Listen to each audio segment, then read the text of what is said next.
Bismillahirrahmanirrahim. Assalamualaikum warahmatullahi wabarakatuh. Perkenalkan, saya Ila Nurul Laila dengan NIM 119207007. Di sini saya akan menyampaikan materi mengenai ungkapan energi dalam fungsi partisi.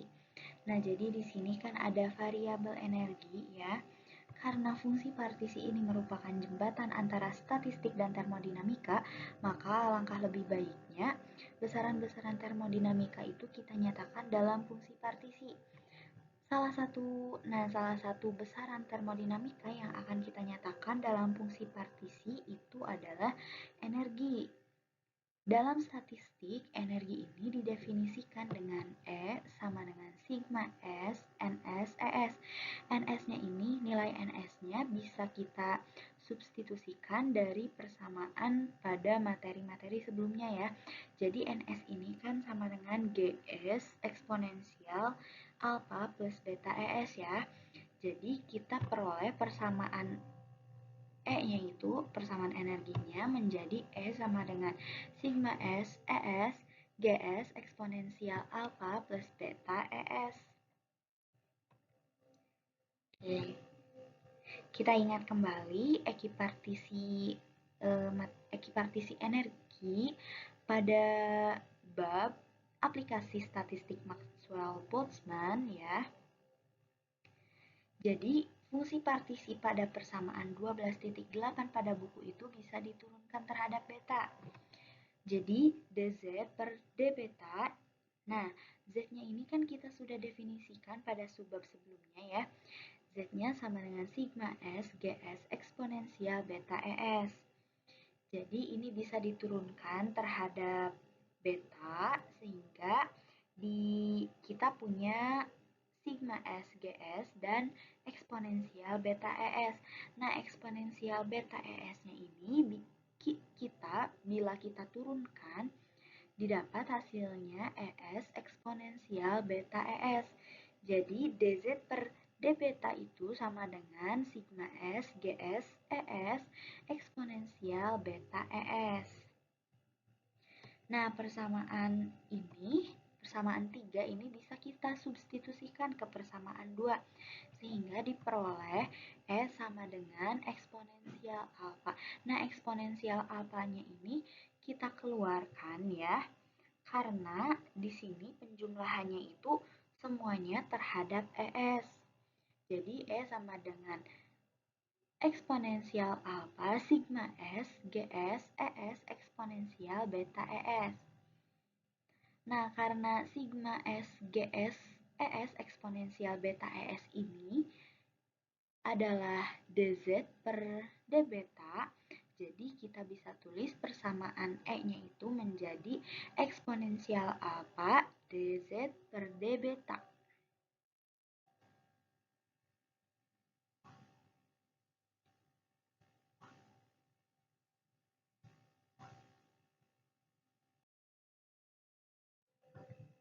Nah, dengan menggunakan alfa pada persamaan 12.10 pada buku, jadi pada buku kan alfa itu sama dengan ln z per n ya. Jadi eksponensial alfa itu bisa kita tulis dengan n per z. Dari situ kita dapat tulis juga persamaan 4-nya menjadi E sama dengan n per z do z per do beta. Nah, kemudian kita bisa ubah lagi persamaannya menjadi E sama dengan N D per D beta ln Z. Jadi kan kalau ln Z diturunkan terhadap beta itu kan seper Z ya, jadi sama aja kayak persamaan yang di atasnya. Oke, jadi di sini kita kan tujuannya mau mencari energi dalam fungsi partisi Z ya. Nah, kita kan sudah dapatkan persamaan 5 ya. Tapi pada persamaan 5 ini betanya ini di sini belum kita jabarkan. Kalau kita jabarkan itu berarti harus mengandung variabel T atau variabel suhunya ya. Jadi persamaan 5 ini kita nyatakan dalam variabel suhu dengan menggunakan hubungan beta sama dengan min 1 per kT. Nah, karena di sini bentuknya kan turunan ya, maka kita harus mensubstitusikan ini juga ke dalam bentuk turunan. Jadi, kita ganti variabel betanya ini dengan variabel dengan T ya. Sehingga diperoleh D per D beta sama dengan DT per DT, D per D beta sama dengan, nah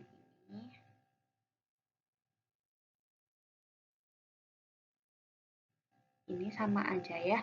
Jadi bisa kita tulis lagi menjadi dt per d beta, d per dt.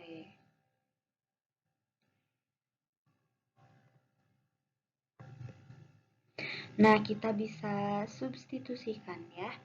Nilai T-nya sama dengan min 1 per K beta pada persamaan 6, sehingga didapatlah dt per d beta, d per dt sama dengan, nah di sini T-nya tinggal kita substitusikan ya, didapat hasilnya itu 1 per K beta kuadrat d per dt.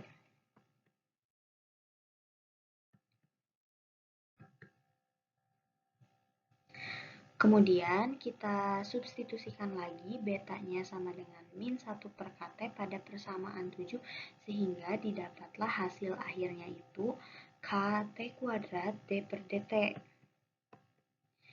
Jadi transformasi diferensial dalam variabel suhu T bisa kita tulis dengan d per d beta itu sama dengan kT kuadrat d per dt. Ini bisa kita substitusikan ya, persamaan 9 ke dalam persamaan 5, sehingga diperoleh ungkapan energi dalam fungsi partisinya itu adalah E sama dengan N kT kuadrat D per dt ln Z. Sekian yang dapat saya sampaikan. Mohon maaf apabila terdapat kesalahan. Wabillahi taufiq wal hidayah. Wassalamualaikum warahmatullahi wabarakatuh. Bismillahirrahmanirrahim. Assalamualaikum warahmatullahi wabarakatuh. Perkenalkan, nama saya Eriswani Ibrahim dengan NIM 11920700020.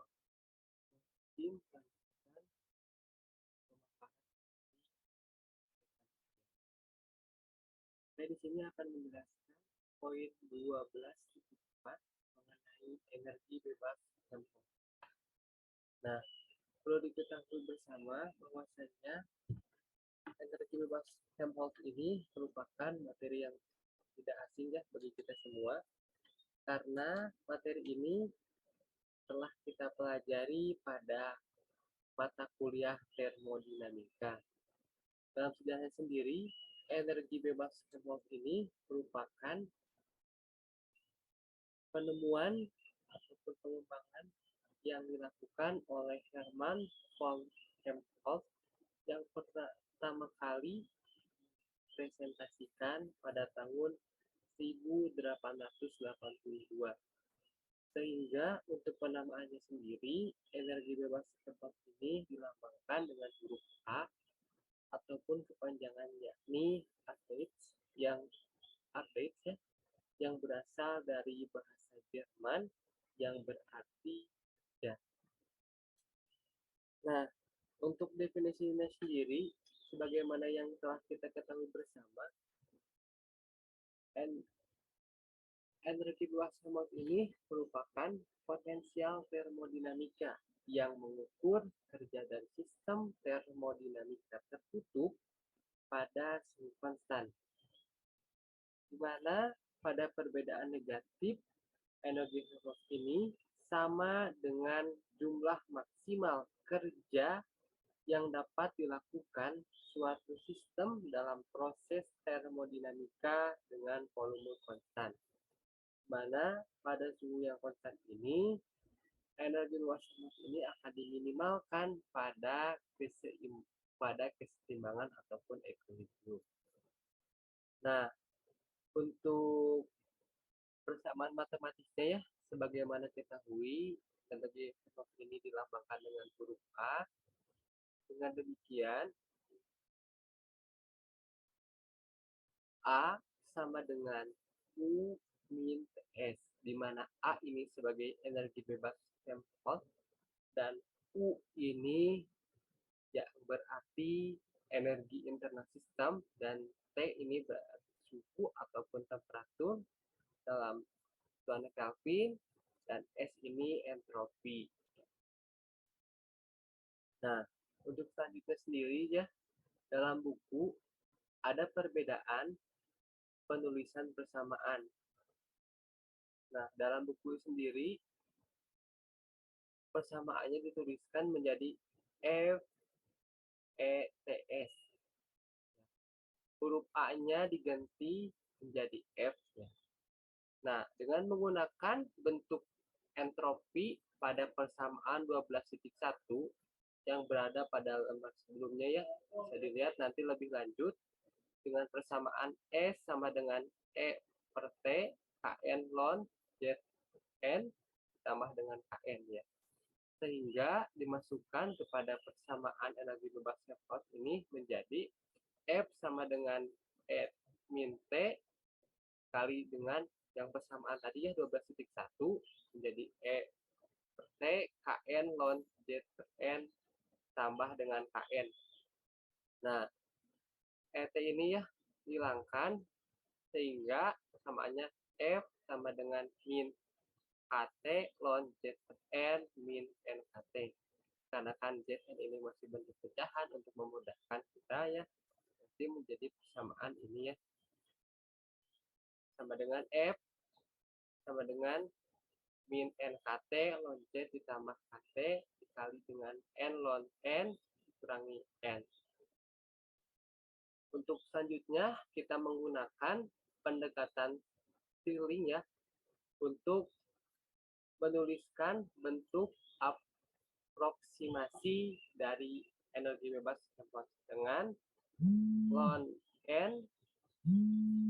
n faktorial setara dengan n ln n ya, sehingga F setara dengan min NKT ln Z ditambah KT ln n faktorial, sehingga F min KT ln Z pangkat N ditambah KT ln N faktorial. Yang awalnya N ini berada di awal ya, kita akan menjadi dipangkatkan ke Z ya N-nya. Sehingga diperoleh bentuk aproksimasi untuk energi bebas Helmholtz ini, yakni F min KT ln kalikan dengan Z pangkat N dibagi dengan N faktorial. Terima kasih. Saya serahkan kepada teman yang selanjutnya untuk menjelaskan materi selanjutnya. Terima kasih. Mohon maaf bila ada kesalahan. Wassalamualaikum warahmatullahi wabarakatuh. Bismillahirrahmanirrahim. Assalamualaikum warahmatullahi wabarakatuh. Perkenalkan, nama saya Karlina, NIM 11920700033 dari kelompok 7. Di sini saya akan memaparkan pembahasan mengenai kapasitas panas. Nah, kapasitas panas untuk suatu zat itu didefinisikan sebagai panas atau kalor yang dibutuhkan untuk menaikkan 1 gram molekul zat sebesar 1 derajat Celcius. Terdapat beberapa jenis kapasitas panas, di antaranya yaitu kapasitas panas pada volume tetap. Nah, kapasitas panas pada volume tetap dapat diturunkan dari energi sistem terhadap suhu. Jadi, CV sama dengan dE per dt. Nah, dengan menggunakan ungkapan energi dalam fungsi partisi pada persamaan 12.15, nah nanti itu akan diperoleh Cp sama dengan D per dt dikali NKT kuadrat D per dt ln Z. Nah, NKT kuadrat D per dt ln Z ini merupakan ungkapan energi dalam fungsi partisi. Nah, untuk penyelesaiannya kita turunkan terhadap T ya. Yang pertama kita turunkan NKT kuadrat terlebih dahulu ya. Jadi CP sama dengan 2NKT dikali D per dt ln Z ditambah. Nah, kemudian kita turunkan yang D per dt terhadap T. Nah, nanti itu menjadi NKT kuadrat D2 per dt kuadrat ln Z. Nah, untuk keduanya ini sama-sama memiliki variabel NK ya. Jadi, NK-nya kita keluarkan. Nah, jadi CV sama dengan NK dikali 2T D per dt ln Z ditambah T kuadrat D2 per dt kuadrat ln Z. Nah, jadi kapasitas panas pada volume tetap dalam fungsi partisi itu adalah CV sama dengan NK dikali 2T D per dt ln Z ditambah T kuadrat D2 per dt kuadrat ln Z. Mungkin cukup sekian pemaparan dari saya. Terima kasih. Wassalamualaikum warahmatullahi wabarakatuh. Oke, baik. Bismillahirrahmanirrahim. Assalamualaikum warahmatullahi wabarakatuh. Perkenalkan, nama saya Ajat dengan NIM 119207004. Saya dari kelompok 7, yang mana pada kesempatan hari ini saya akan mempresentasikan terkait pada bab 12, yaitu termodinamika gas, yang mana saya akan mempresentasikan subbab 12.6, yaitu perhitungan fungsi partisi klasik.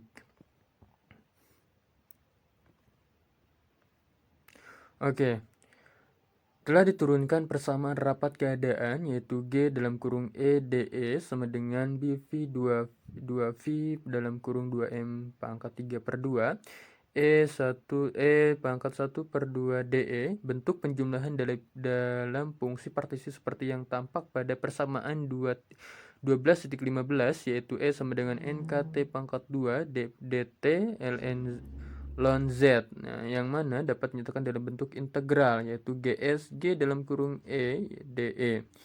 Nah, sigma S integral tak terhingga sama dengan 0. Dengan transformasi tersebut, maka mendapatkan bentuk integral untuk persamaan 12.15, yaitu dapat dinyatakan sebagai berikut, yaitu Z sama dengan integral tak terhingga sama dengan 0 E pangkat min E per KT G dalam kurung E DE BV 2V dalam kurung 2M 3 per 2 integral tak terhingga sama dengan 0 E pangkat min E per KT E pangkat 1 per 2 DE BV 2V dalam kurung 2M pangkat 3 per 2 dalam kurung KT pangkat 3 per 2 akar V per 2 dapat menghasilkan BV dalam kurung 2MV KT pangkat 3 per 2.